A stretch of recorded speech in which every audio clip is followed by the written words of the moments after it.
તો 25 લાખથી વધુની વસ્તી ધરાવતા રાજકોટ શહેરમાં એક પણ સરકારી અંગ્રેજી માધ્યમની હાઈસ્કૂલ નથી।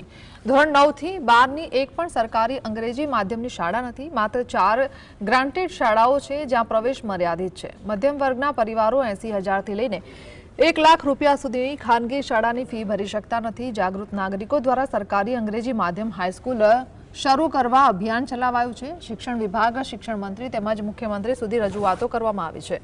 નાગરિકોની માંગ છે કે મધ્યમ વર્ગના બાળકોને પણ અંગ્રેજી શિક્ષણનો અધિકાર મળે।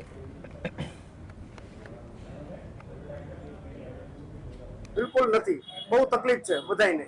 આમાં કરજ કરીને માણસને નિશાળમાં છોકરાને ભણાવવું પડે છે, કા નિશાળમાંથી ઉઠાવવું પડે છે। આ પોઝિશન છે રાજકોટ શહેરમાં। આ તકે વહેલામાં વહેલા તકે સ્કૂલ ચાલુ થાય એવી આપણી માંગણી છે। જો આવું થશે તો બધા માટે સારું થશે। સરળ અભિયાન છે, મારા એકલા માટે નથી, બધા માટે છે। બધાને કામ થવા જોઈએ। નાના માણસોને બહુ ખૂબ જ તકલીફ છે। અનેક ઠેકાણે માંગણી કરેલી છે, લિખિતમાં અરજી કરેલી છે, મુખ્યમંત્રીને બધા લખેલ છે, પણ આજ સુધી કોઈ જવાબ મળેલ નથી।